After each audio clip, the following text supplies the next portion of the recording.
Tuhan Allah Bapa kami yang ada di surga, terima kasih Tuhan untuk setiap berkat dan anugerah yang sudah Tuhan berikan pada kami semua.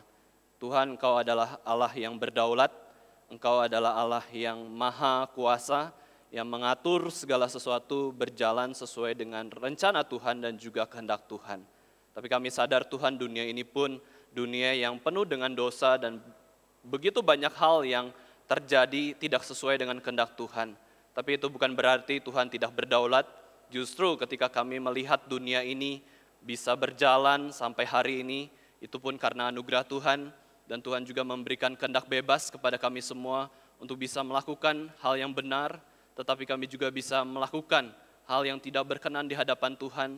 Kiranya hati kami boleh melihat kebijaksanaan Tuhan, dan kiranya kami boleh senantiasa bergantung kepada Allah yang berdaulat. Kami bersyukur Tuhan pada minggu hari ini, di hari Sabat ini, atas kedaulatan Tuhan, atas pemeliharaan Tuhan, kami pun boleh dikumpulkan bersama-sama untuk menyembah Kristus saja.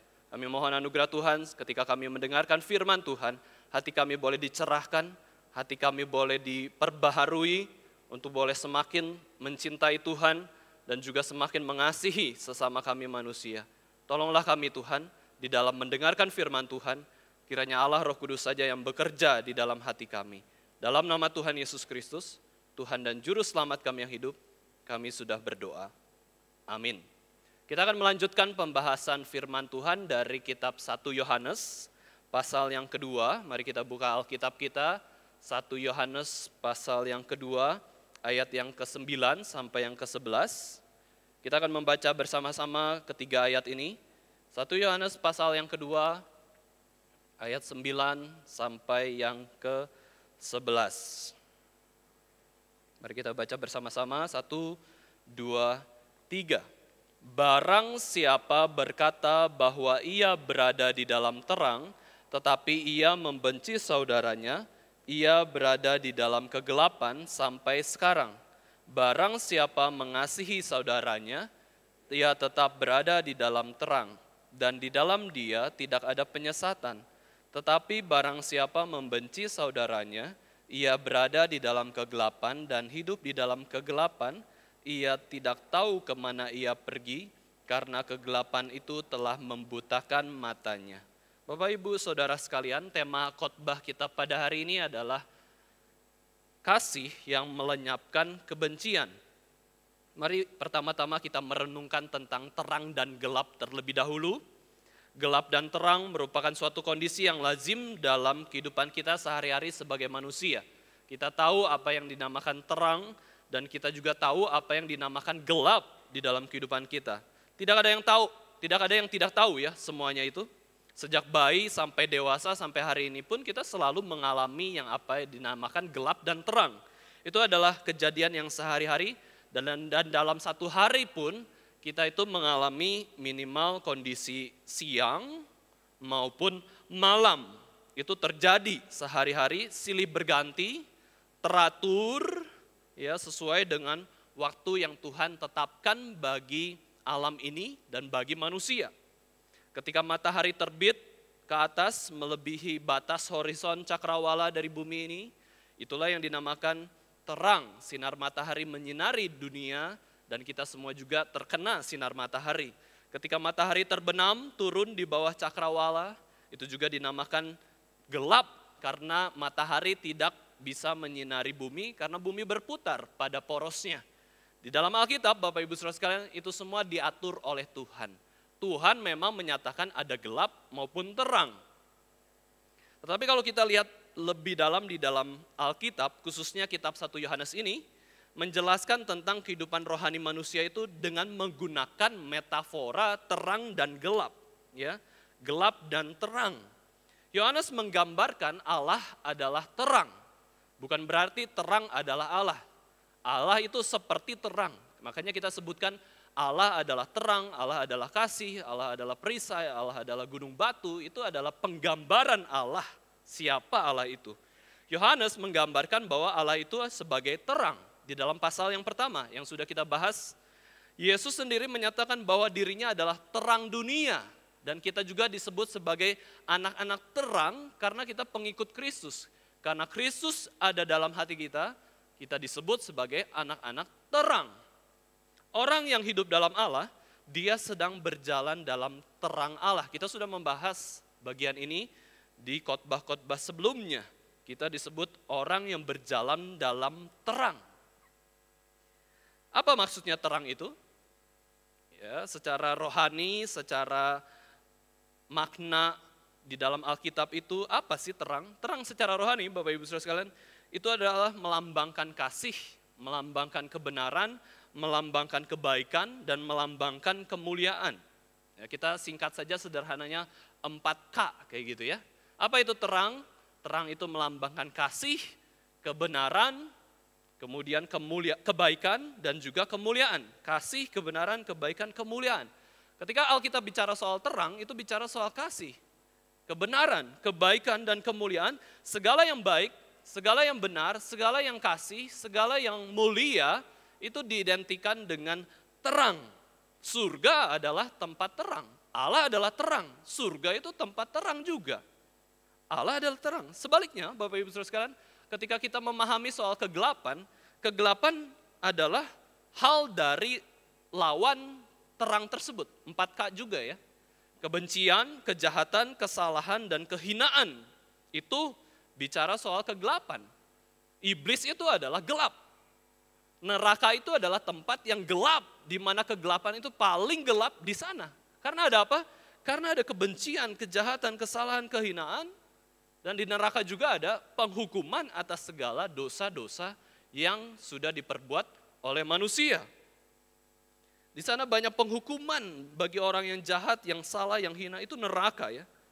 Di sana ada penghukuman bagi orang-orang yang memang tidak mau percaya kepada Kristus, bahkan menolak Roh Kudus.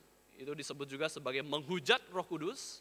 Karena Roh Kudus selalu membawa kepada Kristus, kemudian kita tolak Kristus, itu berarti kita menghujat Roh Kudus, kita menolak Roh Kudus, di situ ada kegelapan. Iblis digambarkan sebagai kegelapan, kuasa gelap. Iblis adalah gelap. Dalam pembahasan ayat 9-11 ini, Bapak Ibu Saudara sekalian, ayat 9-11 itu sangat berhubungan dengan pendahuluan surat 1 Yohanes ini di dalam ayat yang kelima. Ya, saya akan bacakan untuk kita semua. Dan inilah berita yang telah kami dengar dari Dia dan yang kami sampaikan kepada kamu, Allah adalah terang dan di dalam Dia sama sekali tidak ada kegelapan. This is the message we have heard from Him and proclaimed to you, that God is light and in Him is no darkness at all. Bagian ayat 9-11 dalam surat 1 Yohanes ini sangat erat kaitannya dengan konsep gelap dan terang ya. Ini metafora. Dan ini juga adalah pembahasan terakhir dari Yohanes di dalam surat 1-3 Yohanes. Yohanes tidak bahas lagi soal terang dan gelap. Dia hanya membahas di dalam pasal yang pertama ini saja dan juga pasal kedua. Yohanes memparalelkan antara terang dan gelap ini dengan sebuah emosi atau sebuah virtue atau sebuah kebajikan. Terang itu bicara soal kasih dan gelap ini bicara soal kebencian. Allah adalah terang, implikasinya adalah setan atau iblis adalah gelap. Jika kita kaitkan ya saudara sekalian soal gelap, terang, kasih, benci, Allah dan setan, kita bisa lihat bahwa terang itu sangat berkaitan dengan kasih dan juga berkaitan dengan Allah. Sedangkan gelap itu berkaitan dengan kebencian dan juga setan. Ini ya, maka dari itu saya ingin mengajak kita semua untuk merenungkan satu aspek ini tentang kasih dan kebencian.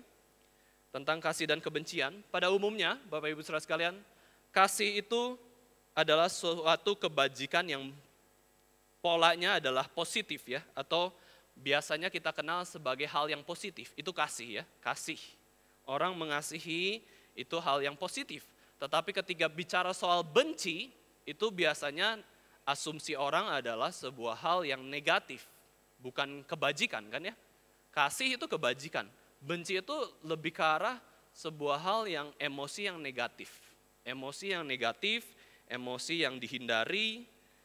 Pada umumnya kasih itu dalam konteks positif, sedangkan kebencian itu dalam konteks negatif. Tetapi kalau kita lebih lihat lagi ya di dalam pembahasan firman Tuhan, kita menyadari bahwa kasih dan kebencian itu memang bisa diarahkan. Ya, kasih dan kebencian itu diarahkan kepada hal yang kudus maupun yang tidak kudus. Bahkan kita bisa mengatakan ada kasih yang tidak kudus. Ada benci yang kudus. Ini pemahaman yang lebih luas lagi tentang kasih dan kebencian, Bapak Ibu Saudara sekalian. Mengasihi perbuatan dosa itu apakah betul-betul baik? Mengasihi perbuatan dosa. Kita hobi melakukan dosa tertentu, kita senang melakukan dosa tertentu, bahkan kita lakukan dosa dan kita anggap bukan dosa. Kita lakukan dosa dan kita tidak sadar kita berdosa, kita suka dosa. Apakah mengasihi dosa itu adalah sebuah hal yang positif, sebuah hal yang kudus, sebuah hal yang baik? Tentu tidak. Ya tentu tidak. Justru kita nggak boleh mengasihi dosa. Yang harus kita kasih adalah Allah dan sesama. Dan seluruh alam ciptaan, kita melestarikan seluruh alam ciptaan. Tetapi kalau kita pikir ya tentang kebencian, kebencian juga tidak selalu dalam konteks yang negatif. Kalau kita benci ketidakadilan, itu baik. Kalau kita benci ketidakteraturan, kita baik. Kalau kita benci hal-hal yang jahat, hal-hal yang berdosa, itu kebencian yang kudus. Jadi ini adalah diri kita. Kita bisa mengarahkan emosi kita bisa mengarahkan kebajikan kita kepada hal yang benar sesuai dengan yang dimiliki oleh Tuhan, sifat-sifat Tuhan. Prinsip ini kita perlu tanamkan dalam kehidupan kita sebagai orang Kristen, yaitu apa? Kita memang harus mengasihi apa yang dikasihi oleh Allah. Jika Tuhan mengasihi gereja, kita kasih gereja. Jika Tuhan mengasihi keluarga, kita mengasihi keluarga. Jika Tuhan mengasihi anak-anak, kita kasih anak-anak. Jika Tuhan mengasihi orang yang berdosa, orang-orang yang belum Kristen, kita belajar mengasihi. Karena pada umumnya kita tidak suka mengasihi orang, kita sukanya membenci orang. Waktu kita cuek sama orang, siapa tahu kita memang gak suka orang. Kita benci sama orang. Ya. Tetapi ketika kita juga memahami prinsip ini, kita harus membenci apa yang dibenci Allah, kita pun belajar demikian. Emosi kebencian, emosi kemarahan itu kita bisa kendalikan sebagai manusia. Lihat ya, perintah utama dari Yesus Kristus itu apa? Kasihilah Allahmu dengan segenap hatimu dan segenap kekuatanmu, segenap tenagamu. Perintah yang utama di dalam seluruh alam semesta ini bicara soal kasih, dan perintah ini bisa kita lakukan. Mengasihi Allah, mengasihi sesama, mengasihi orang-orang di sekitar kita itu perlu kita lakukan. Bukan otomatis karena kita suka sama orangnya, kita kasihi. Karena dia keluarga kita, kita kasihi. Karena dia cocok sama kita, kita kasihi. Bukan. Yang tidak cocok, yang bukan keluarga, yang membenci kita, kasihi. Lakukan, belajar, latih. Latih kasih. Latih benci, seperti Allah membenci perbuatan dosa, itu gak gampang ya. Itu sangat tidak mudah melatih diri kita untuk mengasihi yang benar dan juga membenci yang salah atau berdosa. Mari kita lihat satu perikop di 1 Korintus 13 ayat 1-8, kita baca semuanya ya. Ini bicara soal kasih yang dijelaskan oleh Rasul Paulus. 1 Korintus 13 ayat 1-8. Saya akan bacakan untuk kita semua, Bapak Ibu Saudara sekalian bisa menyimak dengan baik. Ya, saya akan bacakan dengan cepat ya, cukup cepat. Sekalipun aku dapat berkata-kata dengan semua bahasa manusia dan bahasa malaikat, tetapi jika aku tidak mempunyai kasih, aku sama dengan gong yang berkumandang dan canang yang bergemerincing. Sekalipun aku mempunyai karunia untuk bernubuat dan aku mengetahui segala rahasia dan memiliki seluruh pengetahuan, dan sekalipun aku memiliki iman yang sempurna untuk memindahkan gunung, tetapi jika aku tidak mempunyai kasih, aku sama sekali tidak berguna. Dan sekalipun aku membagi-bagikan segala sesuatu yang ada padaku, bahkan menyerahkan tubuhku untuk dibakar, tetapi jika aku tidak mempunyai kasih, sedikit pun tidak ada faedahnya bagiku. Kasih itu sabar, kasih itu murah hati, ia tidak cemburu, ia tidak memegahkan diri dan tidak sombong. Ia tidak melakukan yang tidak sopan dan tidak mencari keuntungan diri sendiri. Ia tidak pemarah dan tidak menyimpan kesalahan orang lain. Ia tidak bersukacita karena ketidakadilan, tetapi ia bersukacita karena kebenaran. Ia menutupi segala sesuatu, percaya segala sesuatu, mengharapkan segala sesuatu, sabar menanggung segala sesuatu. Kasih tidak berkesudahan, nubuat akan berakhir, bahasa roh akan berhenti, pengetahuan akan lenyap. Di sini dikatakan bahwa Bapak Ibu Saudara sekalian, kasih itu lebih agung dari segala bahasa. Orang yang tidak bisa berbahasa, tapi kalau dirinya punya kasih, dia dikatakan agung, dia dikatakan hormat, dia dikatakan rohani, dekat dengan Tuhan. Nilai kasih itu lebih agung daripada keahlian berkhotbah. Jadi Bapak Ibu Saudara sekalian, andai ada pengkhotbah yang tidak bisa berkhotbah dengan baik, yang tidak sesuai ekspektasi jemaat kayak gitu ya. Tapi hatinya penuh kasih, gereja itu tetap dipelihara kok. Khotbahnya mungkin sederhana, ya khotbahnya itu sesuai dengan Alkitab. Mungkin dia nggak tahu doktrin-doktrin yang kita pelajari dalam sejarah kekristenan, tapi kalau pengkhotbah itu penuh kasih kepada Allah dan sesama, gereja itu diberkati. Justru sayang sekali jika gereja itu ya mengandalkan keahlian, motivasi, cara-cara tertentu untuk menarik orang datang, tapi tidak ada kasih kepada Tuhan dan sesama, hanya kepada keuntungan misalnya. Wah, itu justru tidak diberkati Tuhan. Nilai kasih itu lebih agung daripada keahlian berkhotbah, pidato, retorika, apologetika. Nilai kasih itu lebih agung daripada gelar akademik tertinggi, S1, S2, S3 ya, dan seluruh ilmu pengetahuan yang kita bisa miliki di dalam dunia ini. Itu kitab Korintus mengatakan demikian, Paulus menyatakan demikian. Kasih itu lebih agung dari seluruh pemberian yang bisa kita berikan kepada orang. Pemberian bermiliar-miliar mungkin. Itu lebih agung kasih itu ya.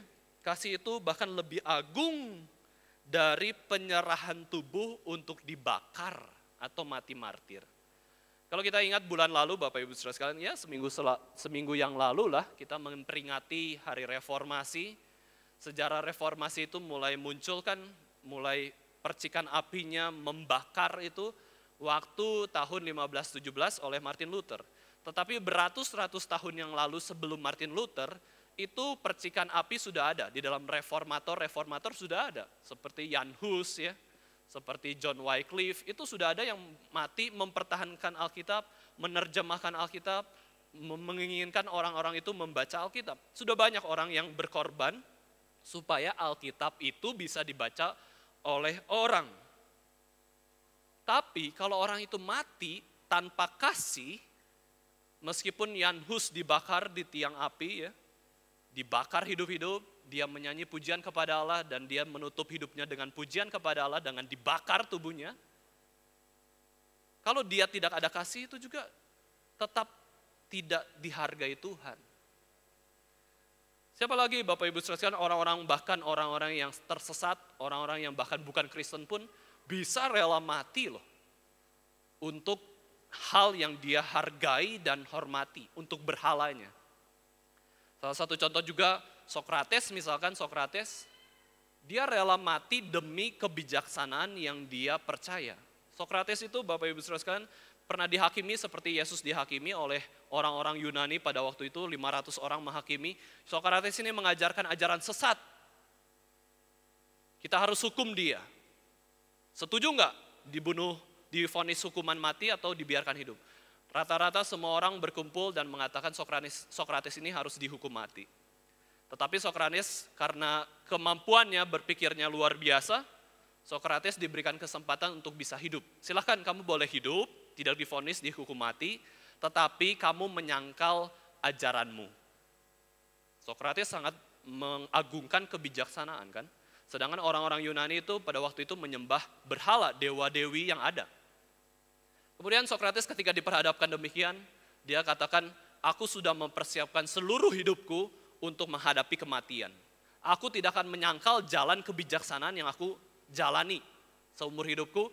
Lebih baik aku tetap setia dan mati daripada aku menyangkal imanku kepada kebijaksanaan itu, daripada aku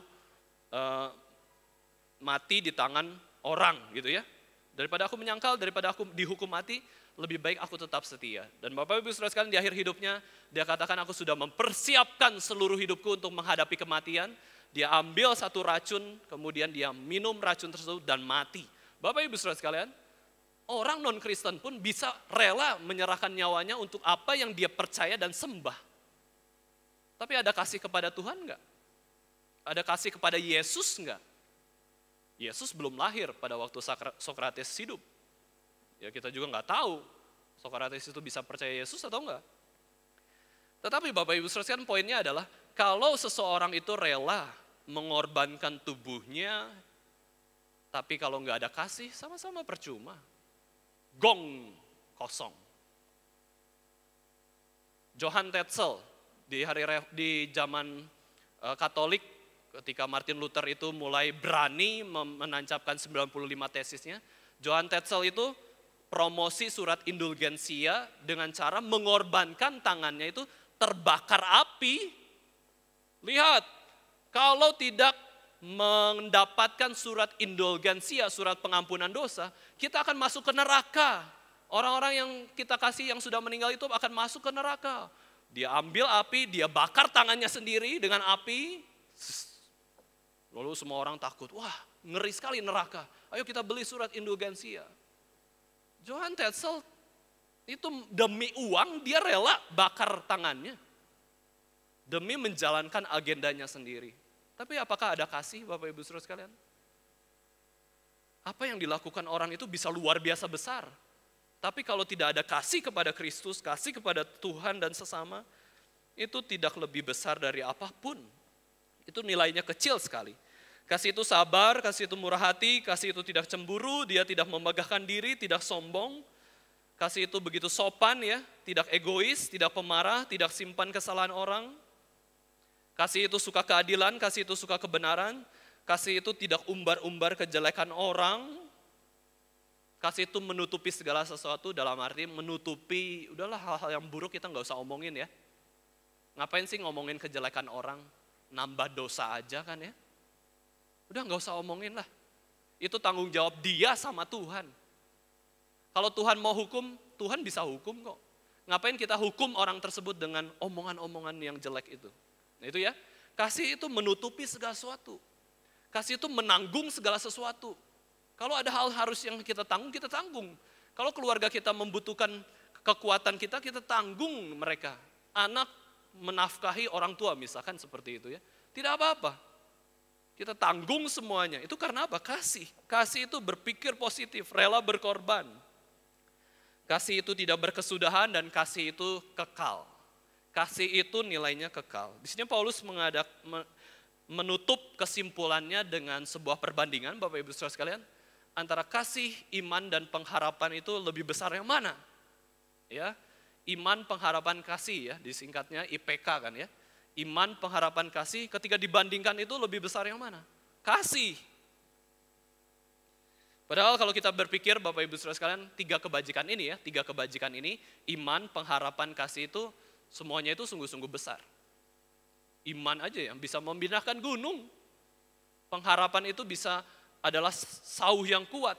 Ada badai sebadai besar apapun, kalau sauhnya kuat, jangkarnya kuat, kapal itu tetap kokoh di posisinya. Contoh ya Bapak Ibu Saudara sekalian, kekuatan iman, ada peribahasa memindahkan gunung, moving mountains. Apa sih artinya moving mountains atau peribahasa memindahkan gunung? Memindahkan gunung itu berarti kita melakukan hal yang kelihatannya tidak mungkin terjadi, tapi ternyata kita bisa lakukan. Nah, itu adalah makna dari memindahkan gunung. Ya, memindahkan gunung. Contohnya apa kalau di gereja ya, Bapak Ibu Saudara sekalian? Dari total jemaat yang ibadah hari Minggu totalnya, semuanya ikut PA. Misalkan itu namanya memindahkan gunung. Karena itu kan hal yang kayaknya mustahil ya. Di sepanjang sejarah gereja coba hitung ya. Jumlah jemaat yang ibadah di hari Minggu dengan yang ikut PA pasti hanya kurang lebih 10%, 20%, 30%. Ada yang 100% enggak? Nah itu kalau bisa 100% kita sudah memindahkan gunung Bapak Ibu Saudara sekalian ya.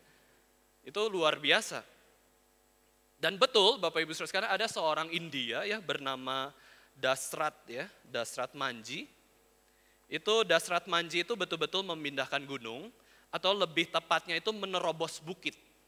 Ya, menerobos bukit dengan palu dan pahat selama 23 tahun. Terobos bukit. Mungkin bukitnya agak besar, tapi memisahkan desa dia dengan daerah yang lain Bapak Ibu Saudara sekalian. Ini dilatar belakangi karena istri dari Dasrat Manji ini mati, kecelakaan ya, kalau nggak salah jatuh gitu ya. Kemudian harus dibawa ke suatu rumah sakit atau klinik kayak gitu, tapi daerahnya itu di seberang bukit. Kalau dia membawa istri yang sudah terluka parah itu, dengan mengitari bukit begitu lama, pasti istrinya mati. Dan betul ketika dia usahakan Bapak Ibu Saudara sekalian, ya sampai di rumah sakit ya mati. Karena kejadian yang begitu menyedihkan tersebut, dia punya iman ya, percaya. Saya tidak mau terjadi ada orang yang seperti saya. Saya harus tembus bukit ini supaya akses ke rumah sakit, ke klinik itu bisa diakses dengan mudah.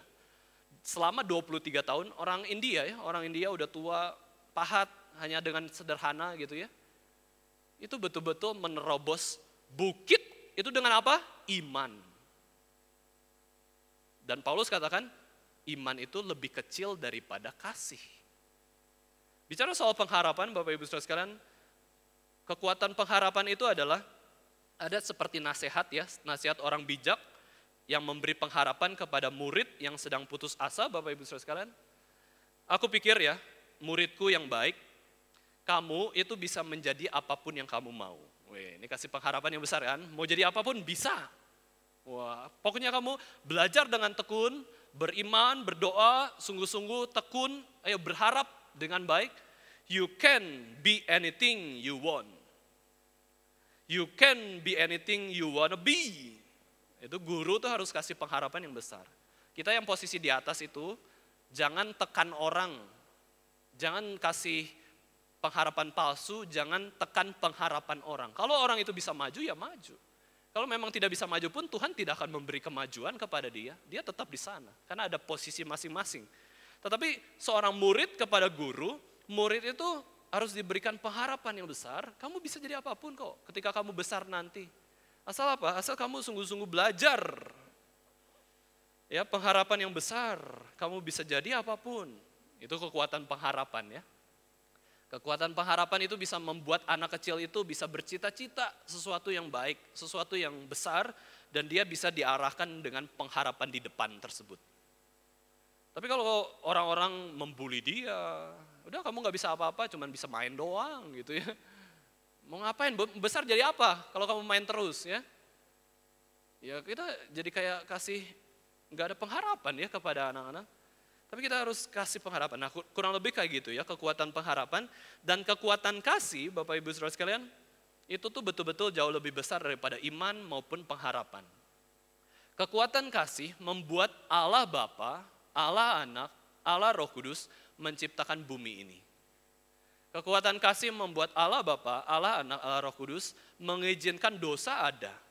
Kekuatan kasih itu membuat Allah Bapa, Allah Anak, Allah Roh Kudus menebus dosa umat manusia.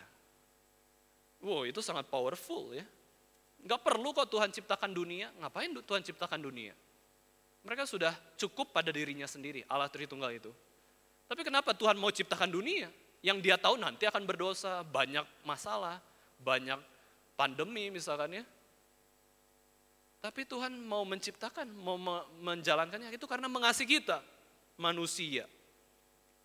Agustinus itu pernah mengatakan bahwa kasih Tuhan itu adalah kasih yang sangat besar, yang seperti seolah-olah kita itu hanya ada satu di dunia ini.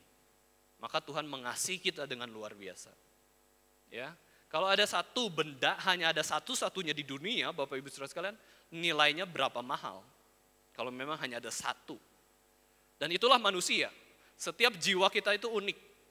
Satu saja, dan itu kekal. Ya, ada awal tapi tidak ada akhir ya. Maka dari itu kita harus hargai ya, kasihi sesama kita. Tubuh kita juga unik. Hanya ada satu tubuh di dunia ini yang seperti ini. Enggak ada tubuh lain. Ya. Sapi juga sama ya, meskipun sapi mirip semua, tapi itu beda loh. Ya, kuda itu beda, itu ada bedanya pasti. Nah itu tubuh itu unik ya. Tuhan itu menciptakan tubuh, jiwa itu sangat unik. Itu karena kasihnya yang begitu besar. Kembali lagi Bapak Ibu Saudara sekalian, perspektif kasih dari Rasul Yohanes. Kita sudah bahas tentang kasih dan Yohanes mengidentifikasi dirinya adalah sebagai orang yang dikasihi oleh Tuhan. 6 kali Rasul Yohanes itu dicatat di dalam Injil Yohanes, dia mengatakan, aku adalah orang yang dikasihi Tuhan. Aku adalah orang yang dikasihi Tuhan. Aku adalah orang yang dikasihi Tuhan. Aku adalah orang yang dikasihi Tuhan. Aku adalah orang yang dikasihi Tuhan. Aku adalah orang yang dikasihi Tuhan. Di dalam Injil Yohanes 6 kali Rasul Yohanes mengidentifikasi dirinya tuh sebagai murid yang dikasihi Tuhan. Maka kalau kita lihat tulisan Rasul Yohanes, Bapak Ibu Saudara sekalian, Injil Yohanes, surat 1 sampai 3 Yohanes, bahkan kitab Wahyu, itu semua bicara soal kasih Tuhan. Yang kita bahas pada hari ini pun bicara soal terang, bicara soal kasih Tuhan juga. Orang yang di dalam terang itu akan mengasihi sesamanya. Yohanes itu mengidentifikasi dirinya sebagai orang dan murid yang dikasih Tuhan, dan dia menyadari begitu besar kasih Tuhan sampai umurnya paling tua. Rasul satu-satunya yang umurnya sampai paling tua, ya sangat tua, itu adalah Rasul Yohanes. Dan ketika semakin panjang umur hidup kita di bumi ini, seharusnya kita bisa melihat kasih Tuhan lebih banyak dalam hidup kita. Seperti Rasul Yohanes ini. Rasul Yohanes adalah rasul yang dipanggil paling muda, tetapi paling tua mati. Dan di dalam sepanjang umur hidupnya, dia menyadari kasih Tuhan begitu besar, dan dia mengidentifikasi pun ketika menulis surat-suratnya, bicara yang penting kasih Allah, kasih Allah. Dan akhirnya sejarah gereja, para bapak gereja, teolog-teolog mengatakan apostle of love itu adalah Rasul Yohanes. Kalau Paulus kan apostle of Gentiles ya. Rasul bagi orang-orang bukan Yahudi, itu Rasul Paulus. Tapi Rasul Yohanes ini Rasul kasih. Kasih itu begitu spesial Bapak Ibu Saudara sekalian ya. Kasih itu betul-betul ada bersama-sama dengan orang tersebut, mengetahui, mengenal orang tersebut, itu kasih ya. Dan juga ada di setiap momen-momen yang penting, itu Rasul Yohanes bersama terus dengan Tuhan Yesus Kristus. Itu sungguh indah. Nah sekarang kita bahas tentang kebencian Bapak Ibu Saudara sekalian. Saya rasa ini adalah suatu aspek atau emosi yang sangat besar dampaknya juga setelah kasih. Ya, setelah kasih. Saul itu membenci Daud. Saul itu membenci Daud dengan luar biasa. Di dalam 1 Samuel 18 itu, di situ dijelaskan kebencian Saul kepada Daud. Saul itu raja pertama dari bangsa Israel. Ketika Tuhan sudah tidak mau memakai lagi Saul, Tuhan sudah memilih Daud sejak remajanya diurapi sebagai raja. Memang belum menjadi raja, tapi setelah nanti bertahun-tahun kemudian Daud akan menggantikan Saul. Waktu Daud diurapi Samuel menjadi raja, Bapak Ibu Saudara sekalian, itu waktu masih muda sekali. Kemudian Daud itu dipersiapkan, dilatih untuk menjadi raja juga. Bukan hanya diurapi, tetapi dilatih menjadi raja. Daud itu bekerja bersama dengan Saul, menjadi pelayannya Saul. Tetapi karena Saul itu tahu bahwa Daud sudah diurapi, Tuhan tidak mau memakai dia lagi, dia sadar Daudlah yang akan menggantikan dia sebagai raja. Saul itu tidak suka waktu Tuhan. Dia itu melawan waktu Tuhan, dia iri hati kepada Daud. Dan momennya, ya paling penting itu momennya, ketika Daud sebagai pelayannya Saul itu berperang kemana-mana, berhasil terus, menang terus. Daud itu begitu hormati raja, begitu melayani Saul. Lalu ada perempuan yang menari dan bersorak-sorak dengan rebana dan mengatakan, Saul mengalahkan beribu-ribu musuh, tapi Daud berlaksa-laksa musuh. Wah, berlaksa ini kan puluhan ribu ya. Wah, berarti ini Daud lebih besar daripada saya. Siapa sih rajanya? Siapa sih atasannya? Siapa sih pemimpinnya? Saul. Tapi kenapa perempuan-perempuan itu menyanyi, orang-orang itu menyanyi memujinya Daud? Wah, iri hati, benci. Saul kepada Daud itu begitu benci dan dia selalu melihat Daud itu dengan mata yang dengki. Ya, saya tidak tahu ya seperti apa mata yang dengki, Bapak Ibu Saudara sekalian ya. Dengki itu kayak gimana ya? Kesel ya gitu ya, kesel sama orang itu ya. Saya coba kesel sama orang kayak gimana ya? Nah itu dengki sekali. Saul dikuasai roh jahat, ya.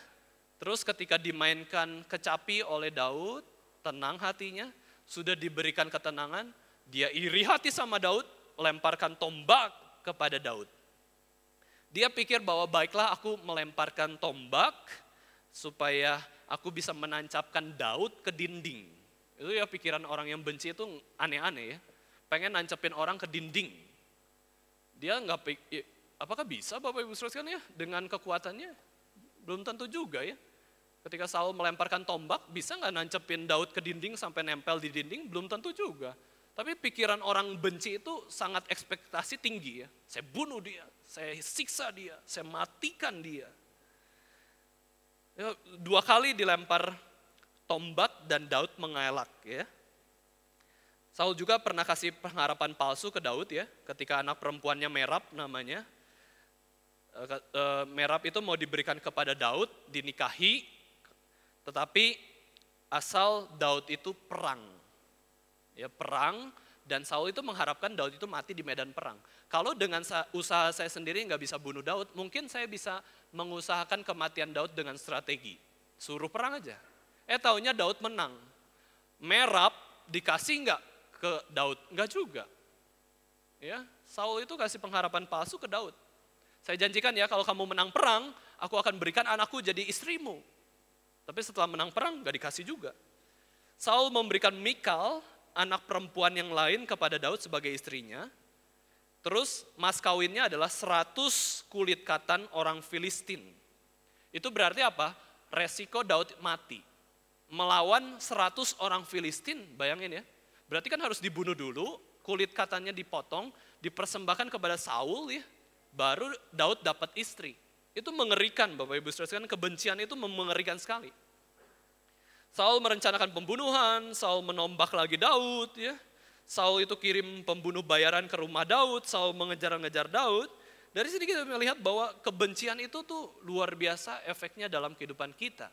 Harus hati-hati. Ya kemarahan. Ini salah satu dosa maut ya. Salah satu dosa maut kebencian kepada sesama. Padahal kalau kita lihat Bapak Ibu Saudara sekalian, seharusnya dalam relasi Saul dan Daud, seharusnya relasi mereka itu adalah Daud sudah menghormati Saul, Saul pun seharusnya mengasihi Daud luar biasa. Seharusnya terlalu banyak ya, hal yang bisa membuat Saul itu mengasihi Daud. Tapi karena kebencian itu melenyapkan kasih yang seharusnya Saul berikan kepada Daud. Dan nanti kita bisa melihat Bapak Ibu Saudara sekalian, Daud itu unik. Terlalu banyak hal yang membuat Daud seharusnya membenci Saul, tetapi Daud itu mengasihi Saul, bahkan kasihnya Daud itu melenyapkan kebencian yang seharusnya Daud miliki kepada Saul. Itu unik ya, relasi Saul dan Daud itu luar biasa unik. Bicara soal kasih dan kebencian.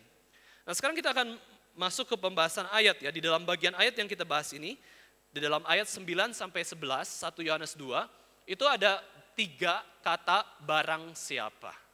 Ya, Rasul Yohanes menasihati bahwa barang siapa itu ada 3.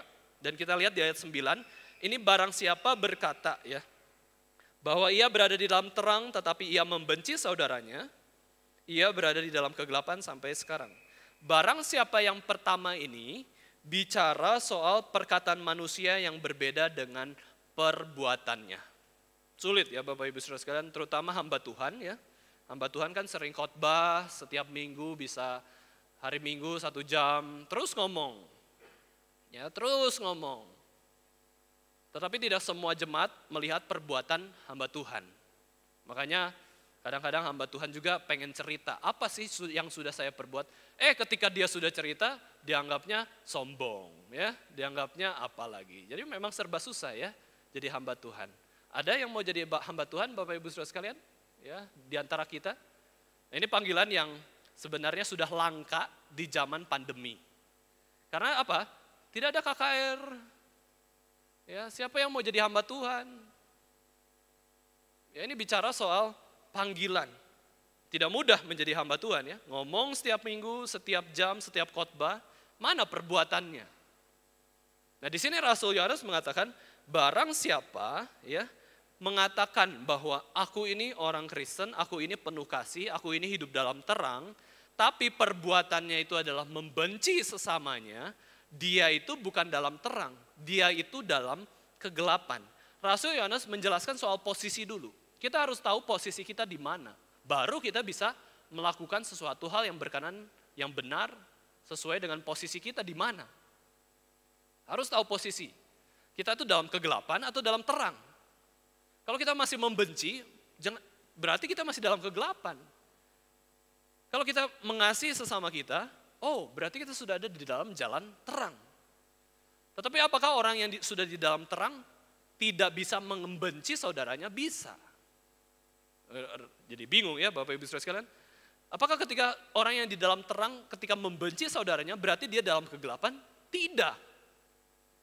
Karena apa Bapak Ibu Saudara sekalian? Kita itu dinilai sebatas frekuensi kita seberapa banyak sih yang kita lakukan dalam kehidupan sehari-hari. Kalau kita lebih banyak membenci orang, berarti kita dalam kegelapan. Kalau kita lebih banyak mengasihi sesama, itu kita di dalam terang. Meskipun kita bisa membenci sesama. Meskipun dalam sejarah kita pernah membenci sesama. Apakah orang yang dalam kegelapan tidak pernah mengasihi sesama? Ya pernah, tapi cuma sedikit. Nah itu kita menilai orang kan demikian ya. Siapa yang dikatakan orang itu rajin? Ketika orang itu ya rajinnya lebih sering daripada malasnya. Orang rajin bukan berarti tidak pernah malas. Orang malas belum berarti tidak pernah rajin, pernah. Tapi bicara soal frekuensinya lebih sering yang mana? Lebih sering berbuat baik atau lebih sering berbuat jahat? Lalu kita nilai orang tersebut, oh ini orang baik, oh ini orang jahat. Apakah orang jahat tidak pernah melakukan perbuatan baik? Pernah. Apakah orang baik tidak pernah melakukan perbuatan jahat? Pernah juga. Ini bicara soal posisi kita ya. Posisi kita di mana sih? Munafik. Perkataan yang beda dengan kelakuan. Ya, Saul membenci Daud itu sungguh-sungguh penuh dengan kebencian ya. Ini adalah salah satu contoh orang yang hidup dalam kegelapan. Dia benci terus. Ya, dia benci terus Daud. Kita harus hati-hati di dalam kehidupan kita, Bapak Ibu Saudara sekalian, jangan sampai kita terus membenci orang ya. Dalam Yohanes 15 ayat 24, dunia itu membenci murid Kristus, mereka melihat apa yang Yesus lakukan bagi mereka, mereka benci Yesus maupun Bapa. Orang Kristen diminta mengasihi dunia, tapi dunia itu membenci kita. Ini tantangan yang lain di dalam mengasihi seseorang. Dunia itu membenci kita semua ya, Bapak Ibu Saudara sekalian.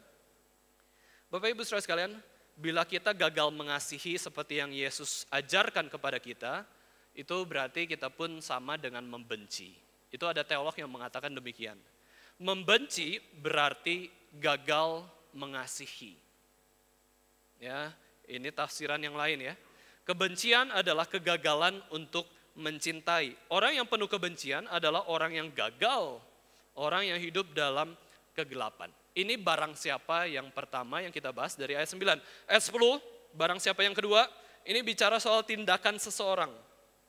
Barang siapa mengasihi saudaranya, itu menunjukkan dia posisinya juga. Dia itu dalam terang, dan di dalam dia itu tidak ada penyesatan. Ya, ini bicara soal tindakan seseorang itu dinilai sekarang.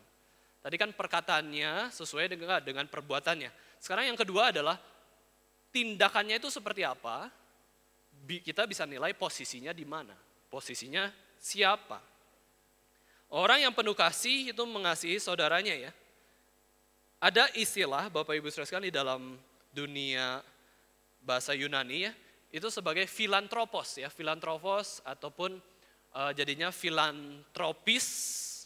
Filantropis adalah seorang yang suka berbuat baik ya, suka berbuat kesejahteraan bagi sesama. Ya, itulah dinamakan filantropis ya. Filantropis ini di dalam bahasa Indonesia itu lebih mudah kita sebut sebagai orang yang dermawan.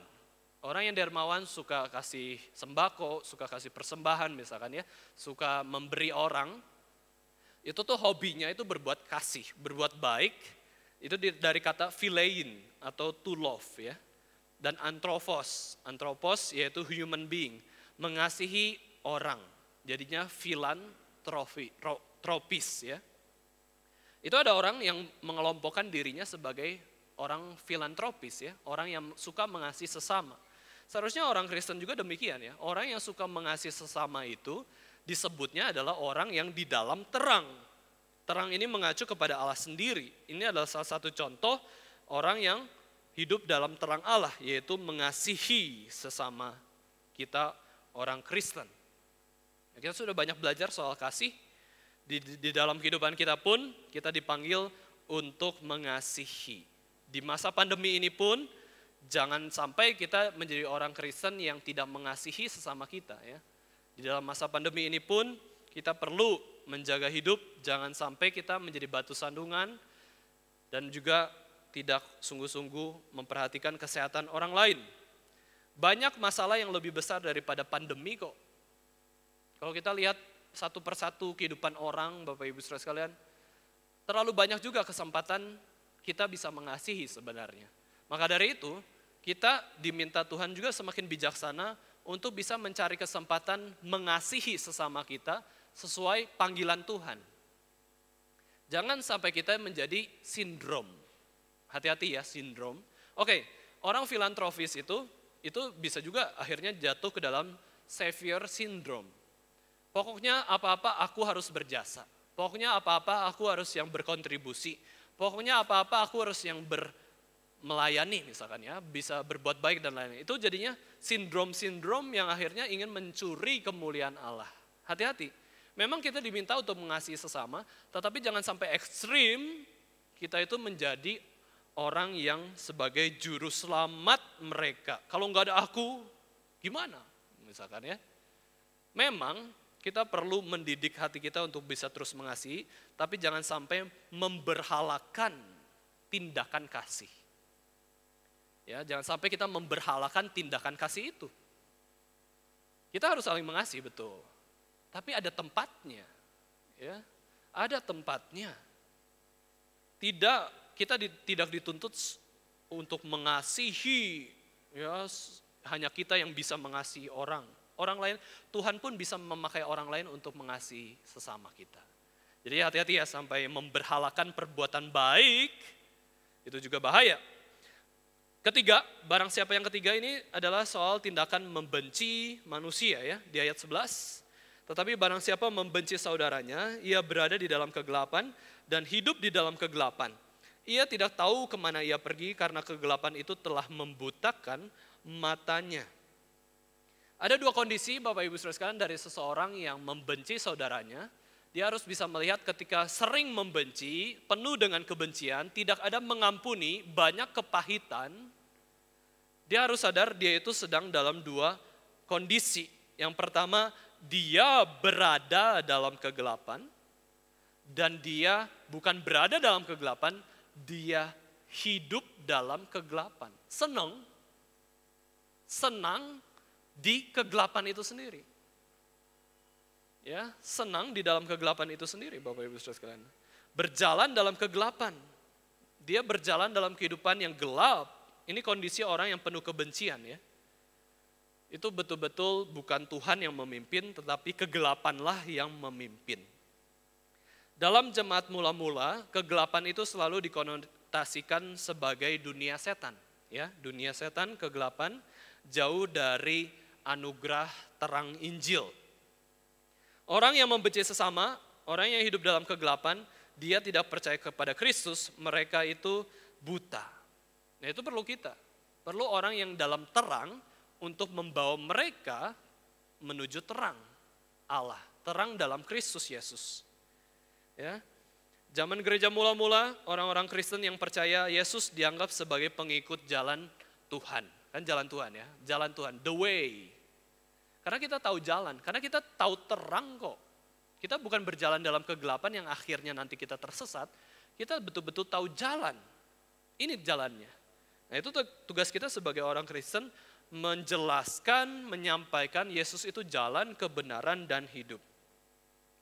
Terakhir Bapak Ibu Saudara sekalian, kita akan merenungkan tentang kasih Allah.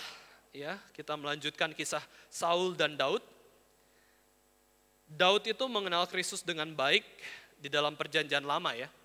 Sampai-sampai Daud itu memperoleh sebutan atau gelar seseorang yang berkenan di hati Tuhan.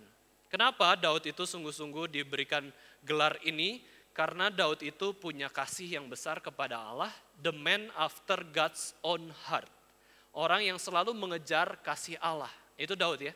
Daud terus mengejar Allah, Dia tahu ya, Saul itu benci kepada dia luar biasa, tetapi Daud itu sungguh-sungguh mengasihi Saul dengan luar biasa.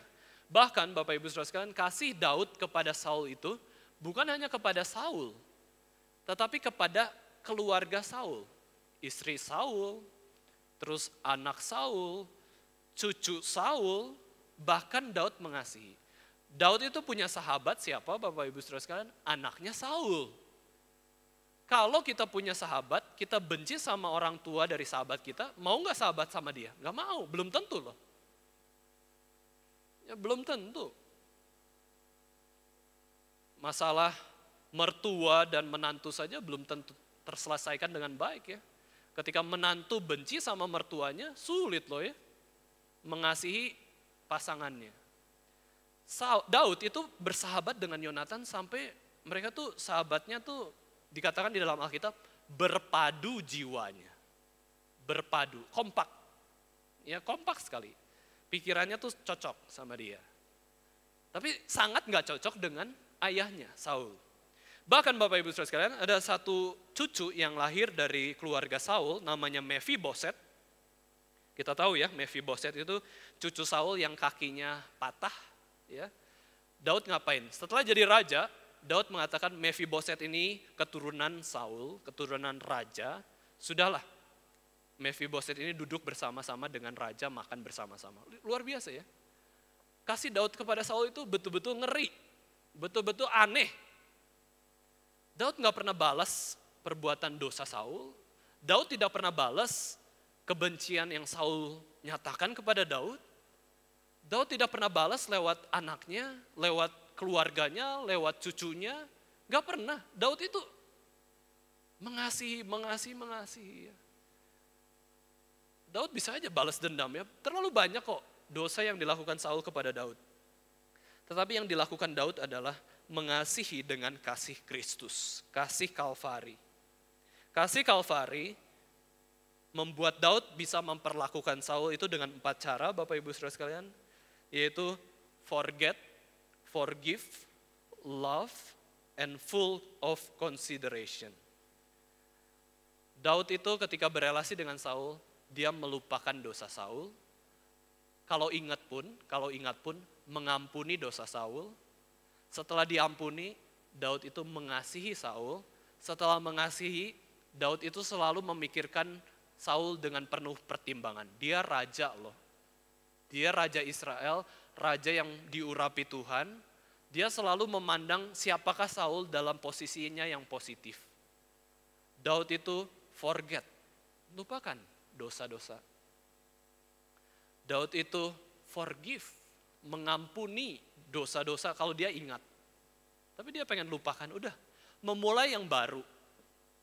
Memulai yang baru. Lupakan. Manusia itu adalah manusia yang punya kemampuan untuk lupa. Jangan pikir lupa itu lemah dan selalu dosa ya. Memang sih kalau guru-guru menanya kepada para murid, sudah kerjaan tugas belum? Lupa. Wah emosi kan gurunya. Lupa itu nggak bertanggung jawab loh. Tapi Bapak Ibu Saudara sekalian, kalau lupa terhadap hal yang tanggung jawab itu ya memang tidak bertanggung jawab. Tetapi kalau lupa terhadap yang memang harus kita lupakan seharusnya, itu hal yang baik kok. Ya, kenapa kita tidur setiap malam? Supaya lupa sesuatu. Tapi jangan lupa Tuhan juga ya.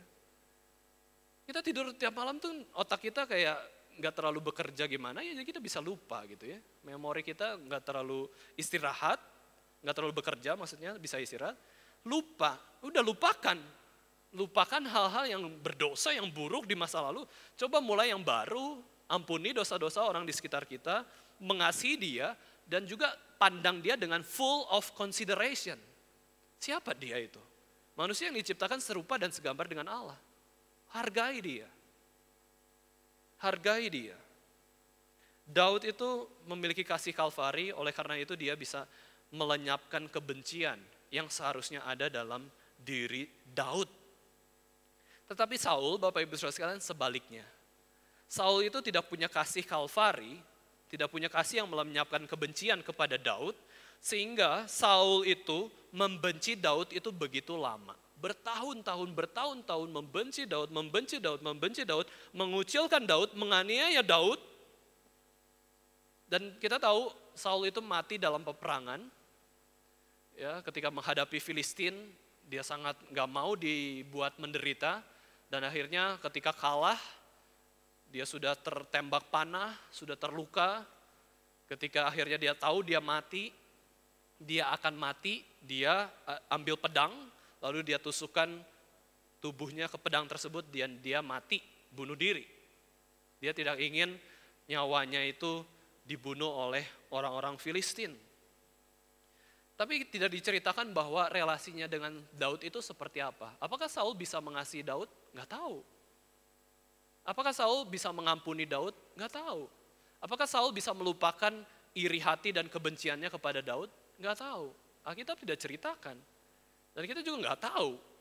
Tapi yang kita tahu dengan pasti, kalau Saul punya kasih Kalvari, kebencian bertahun-tahun, belasan tahun itu, Saul bisa hilangkan. Karena kasih Kristus itu melampaui kebencian manusia. Mari kita refleksikan hidup kita, Bapak Ibu Saudara sekalian. Adakah kita menyimpan dendam dan kebencian kepada Tuhan dan sesama kita? Ada nggak orang yang marah sama Tuhan? Banyak. Ada nggak orang yang benci sama Tuhan? Banyak. Jangan pikir orang nggak bisa benci sama Tuhan ya. Orang nggak ke gereja bisa jadi karena benci sama Tuhan. Orang malas beribadah, nggak berdoa, nggak baca firman Tuhan, sangat kemungkinan besar dia benci sama Tuhan sebenarnya. Dia marah, dia kecewa sama Tuhan. Dia nggak mau berelasi dengan Tuhan, itu kan benci. Nggak mau berelasi dengan seseorang itu benci. Memisahkan relasi dengan Tuhan itu benci. Terlalu banyak orang di dunia ini membenci Tuhan. Dan lebih-lebih banyak lagi orang membenci sesamanya, manusia. Ini kita belajar ya, kita semua belajar. Ya, jangan sampai kita membenci Tuhan dan sesama kita. Sudahkah kasih Kristus melenyapkan kebencian kita kepada orang-orang di sekitar kita, Bapak Ibu Saudara sekalian?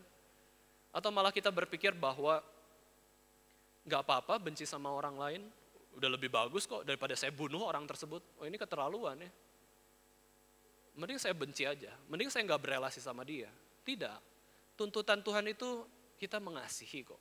Bukan tidak sekedar berelasi, bukan tidak sekedar membunuh orang tersebut. Misalkan ya, memang dia layak dibenci, aneh orangnya. Ya, aneh orangnya. Dengan sombong kita katakan, saya sudah penuh kasih kok, saya tidak benci yang lain. Padahal Bapak Ibu Saudara sekalian, justru yang menganggap dirinya itu sudah penuh kasih, sangat kemungkinan dia itu suka benci orang lain ya. Sangat kemungkinan dia tuh sedang membenci orang lain juga. Dia udah anggap diri penuh kasih kok, sombong kan ya. Sombong, udah penuh kasih nih, saya udah bagus pelayanan di gereja, sudah aktif ibadah, udah baik. Hati-hati kita jadi dosa orang Farisi.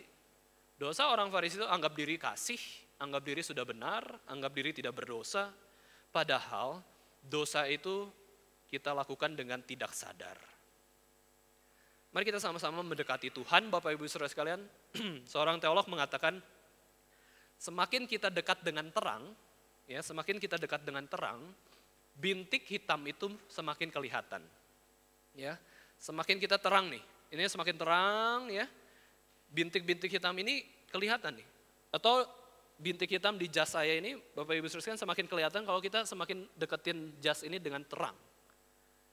Dengan demikian, Bapak Ibu Saudara sekalian, si Robert Murray itu katakan, semakin kita itu dekat dengan Tuhan, dosa-dosa, bintik dosa di sekitar hidup kita tuh semakin kelihatan seharusnya. Maka kita nggak bisa menjadi orang yang sombong, saya udah baik kok, saya udah penuh kasih, sudah penuh dengan pertobatan, tidak. Kita tuh ada selalu dosa kok, kita itu naturnya tuh berdosa. Baik secara sadar maupun tidak sadar, kita berdosa gitu ya. Itu banyak dosa yang kita lakukan. Maka kita harus semakin dekat dengan terang, ketika kita bisa melihat bintik-bintik dosa, ya bintik-bintik yang lain itu muncul, kita bisa mengintrospeksi hidup kita dan kita bisa terus mengasihi Tuhan lebih dalam lagi. Kiranya kita bisa mengasihi Tuhan dan sesama kita dengan sungguh-sungguh, Bapak Ibu Saudara sekalian. Dan saat ini kesempatan kita untuk berjalan dalam terang Allah, menjauh dari kegelapan dosa. Kita punya kebencian, ya kita punya kemarahan kepada Tuhan dan sesama. Coba kita forgive, mengasihi pribadi itu, dan juga kita terus memandang dia dengan penuh pertimbangan. Kiranya kita bisa memiliki hati yang mengasihi sesama, dan juga kita punya kasih yang dari Kalvari itu ya. Kasih Yesus yang berkorban, meskipun kita penuh dengan dosa, Yesus menebus dosa kita. Mari kita sama-sama berdoa.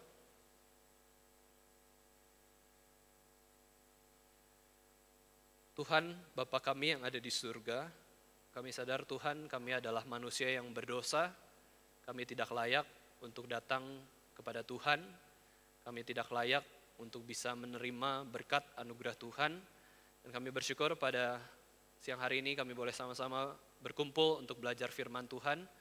Kiranya Tuhan boleh memberikan kami kasih yang sejati dari Yesus Kristus, kami bisa mengasihi sesama kami bisa mengampuni orang yang berdosa kepada kami bisa mengampuni orang-orang yang menyakiti hati kami, dan kami juga bisa mengasihi mereka seperti Tuhan mengasihi mereka. Dan kami juga berdoa Tuhan supaya kami bisa sungguh-sungguh memiliki emosi yang benar, kami bisa mengasihi apa yang dikasihi Tuhan, kami juga bisa membenci apa yang dibenci Tuhan. Tolonglah Tuhan, penuhi kami dengan kasih Tuhan, kiranya kami boleh sungguh-sungguh menjadi orang yang penuh kasih, yang bisa mengasihi Tuhan dengan segenap hati kami, dan juga kami bisa menjadi berkat bagi sesama kami dan dengan pertolongan dari Allah Roh Kudus. Terima kasih Tuhan untuk berkat-Mu, di dalam nama Tuhan Yesus Kristus kami sudah berdoa dan mengucap syukur. Amin.